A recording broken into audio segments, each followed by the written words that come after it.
Halo netizen, apa kabar Anda hari ini? Saya Lenan Uli dan saya Serdavanya. Kembali menjumpai Anda dalam Nevi News edisi Kamis 5 Oktober 2020 dengan sejumlah informasi yang telah kami siapkan untuk Anda.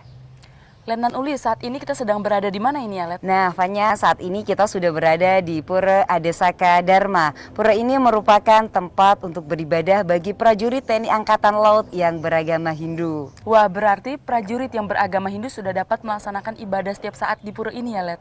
Ya, benar sekali, Fanya. Baik netizen, kita beralih ke Nevi News hari ini.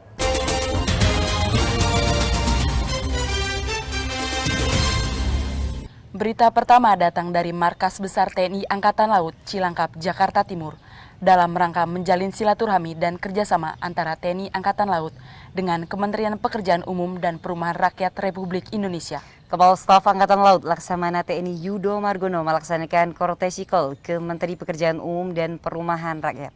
Dalam rangka menjalin silaturahmi dan kerjasama antara TNI Angkatan Laut dan Kementerian Pekerjaan Umum dan Perumahan Rakyat Republik Indonesia, Kepala Staf Angkatan Laut Laksamana TNI Yudo Margono melaksanakan courtesy call ke Menteri Pekerjaan Umum dan Perumahan Rakyat Muhammad Basuki Hadi Mulyono di kantor pusat Kemen PUPR RI Kebayoran Baru, Jakarta Selatan. Kunjungan kerja ini membahas tentang beberapa program, di mana salah satunya adalah usulan rumah dinas untuk prajurit TNI Angkatan Laut, khususnya di wilayah perbatasan dan di wilayah terluar Republik Indonesia.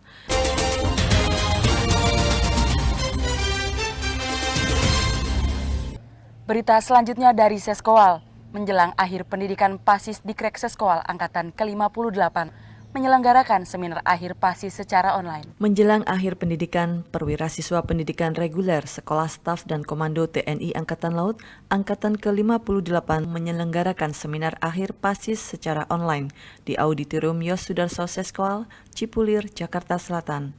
Kegiatan ini dibuka secara langsung oleh Komandan Seskoal, Laksamana Muda TNI Dr. Iwan Isnurwanto. Seminar akhir dengan tema membangun sinergi antar lembaga penegak hukum dalam melindungi kepentingan nasional Indonesia di ZEEI Laut Natuna Utara ini merupakan salah satu puncak kegiatan PASIS di Krek Seskoal yang dilaksanakan pada tahap akhir pendidikan, sehingga dapat menjadi media bagi para PASIS dalam mengembangkan aspek kemampuan akademis maupun etika komunikasi formal.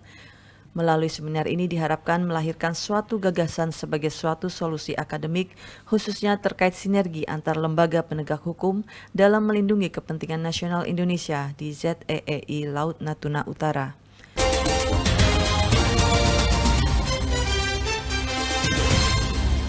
Sekarang saya sudah terhubung dengan rekan saya Lulu yang berada di Kodik Latal yang akan menyampaikan berita selanjutnya. Komandan Kodik Latal Laksamana Muda TNI Nur Hidayat memberikan penghargaan kepada 4 bingsis teladan bulan Oktober tahun 2020 yang dilaksanakan di Lapangan Laut Maluku Kodik Latal Bung Moro, Surabaya. Adapun keempat bingsis teladan tersebut adalah Peltu Bah Suryadi Bama Kodik Opsla, Serman Nafmas Hudi Urbek Kodik Dukum, Peltu Kom Gatot Purwanto Bintara Konseling Devjian Kodikmat, dan Peltu Bek Heru Susanto Devjian Puslatdik Sarmil. Usai memberikan penghargaan, Komandan Kodik Latal menyampaikan ucapan selamat atas prestasi yang diraih sebagai bingsis teladan dan sekaligus memberikan apresiasi kepada para prajurit yang bertugas sebagai pembimbing dan pengasuh siswa Kodik Latal.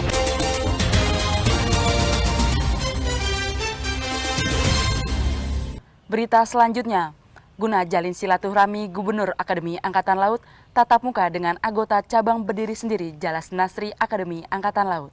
Gubernur Akademi Angkatan Laut Laksamana Muda TNI Tunggul Suropati selaku pembina cabang berdiri sendiri Jalas Nasri Akademi Angkatan Laut bertatap muka dengan anggota Jalas Nasri CBS AAL dengan tetap menerapkan protokol kesehatan di Gedung Mas Pardi Kesatrian AAL Bumi Moro, Surabaya. Dalam pertemuan ini, Gubernur Akademi Angkatan Laut dan Ketua CBS Jalas Nasri AAL menjelaskan tentang kedudukan, tugas, fungsi, dan peran organisasi Jalas Nasri dalam upaya membangun dan mewujudkan keluarga prajurit yang sejahtera. Menurut Gubernur Akademi Angkatan Laut, keluarga harus dibangun dengan landasan tuntunan agama, saling mempercayai dan menjadi pribadi yang menyenangkan, serta selalu dirindukan bagi pasangan dan anak-anaknya. Lingkungan keluarga merupakan pendidikan dasar bagi anak-anak sehingga harus diberikan contoh dan teladan yang baik.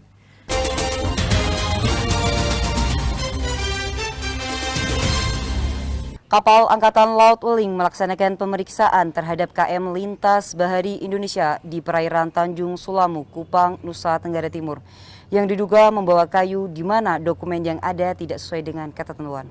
Salah satu unsur Satrol Lantamal 7 Kupang, kapal Angkatan Laut Weling 2715 dengan komandan kapal Kapten Laut Pelaut Rahadian Nur Bramantyo melaksanakan pemeriksaan KM Lintas Bahari Indonesia yang diduga membawa kayu ilegal saat berlayar dalam rangka operasi keamanan laut terbatas tahun 2020 di perairan Tanjung Sulamu, Kupang, Nusa Tenggara Timur.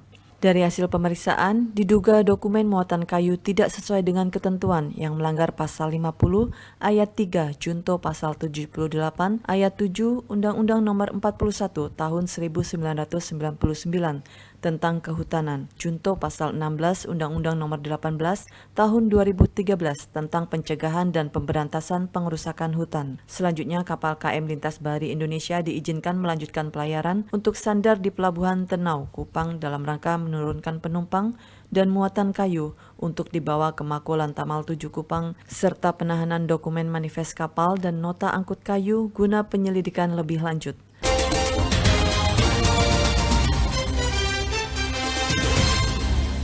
Ya netizen, demikianlah seluruh rangkaian Nevi News hari ini. Tetap patuhi protokol kesehatan dengan mencuci tangan, menggunakan masker, dan menjaga jarak.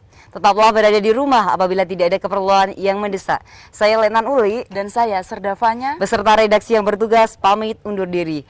Jaya Seva, Jaya Mahe, justru di laut kita jaya. Terima kasih dan sampai jumpa.